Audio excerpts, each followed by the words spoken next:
Hello friends, मेरा नाम जगविंदर है। चलिए इस वीडियो में हम जानते हैं कि OSI मॉडल और TCP/IP मॉडल के बीच में क्या डिफरेंस है। OSI मॉडल बेसिकली 7 लेयर से मिलकर बनता है। अगर हम इसको स्टार्ट करें बॉटम से तो फर्स्ट लेयर फिजिकल लेयर है, second layer data link layer, network layer, transport layer, session layer, presentation layer और एप्लीकेशन लेयर। इन सातों लेयर के बारे में हमने बहुत डिटेल में पहले डिस्कस किया है जब हमने N+ सीरीज में अपने OSI मॉडल के बारे में डिस्कस किया था। अगर हम इसको कंपेयर करते हैं अपने TCP/IP मॉडल से, जो कि 4 लेयर्ड मॉडल है, जिनमें जो 4 लेयर्स हैं, अगर हम बॉटम से स्टार्ट करें, फर्स्ट है network access layer, internet layer, transport या होस्ट टू होस्ट लेयर और फोर्थ है एप्लीकेशन या प्रोसेस लेयर। अगर हम इसका कंपैरिजन करें विद OSI मॉडल, तो जो हमारी OSI मॉडल में फिजिकल लेयर है और डेटा लिंक लेयर है, वो वही काम करती हैं जो हमारे TCP/IP मॉडल में नेटवर्क एक्सेस लेयर करती है।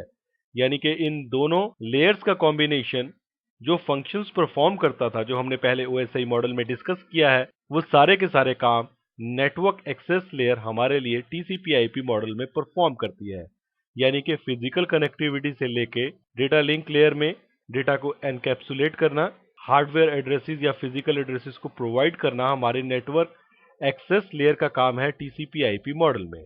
इसी तरीके से अगर हम डिस्कस करें तो जो हमारे OSI मॉडल में नेटवर्क लेयर थी और जो रिस्पॉन्सिबल थी लॉजिकल एड्रेसिंग के लिए, बिल्कुल वैसे ही हमारे TCP/IP मॉडल में एक लेयर जिसे हम बोलते हैं इंटरनेट लेयर अवेलेबल है, जो कि हमारे लॉजिकल एड्रेसिंग यानी कि IP एड्रेसिंग स्कीम को सपोर्ट करती है। इनफैक्ट इंटरनेट प्रोटोकॉल एड्रेस या फिर इंटरनेट जो वर्ड आया है वो इसी लेयर से आया है। इसे हम आगे और डिस्कस करेंगे डिटेल में। नेक्स्ट लेयर जो ट्रांसपोर्ट लेयर है, जिसे हम होस्ट टू होस्ट लेयर या ट्रांसपोर्ट लेयर भी बोलते हैं, हमारे TCP/IP मॉडल में बिल्कुल वैसा फंक्शन करती है जैसे हमारे OSI मॉडल की ट्रांसपोर्ट लेयर फंक्शन करती थी। यानी कि सोर्स टू डेस्टिनेशन या एंड टू एंड डिलीवरी के लिए रिस्पॉन्सिबिलिटी जो है वो ट्रांसपोर्ट लेयर की है। लेकिन इसके ऊपर की लेयर्स में एक मेजर चेंज आने वाला है।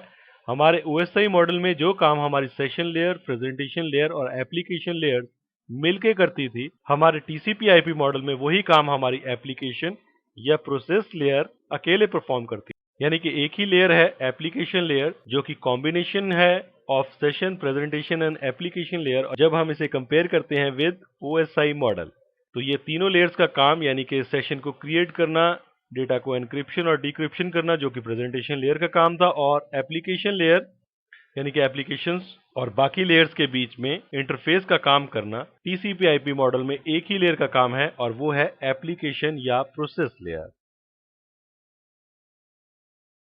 तो इस वीडियो में हमने कंपेयर किया कि OSI मॉडल TCP/IP मॉडल से कैसे कंपेयर किया जा सकता है। तो इस वीडियो में इतना ही। Thanks for listening.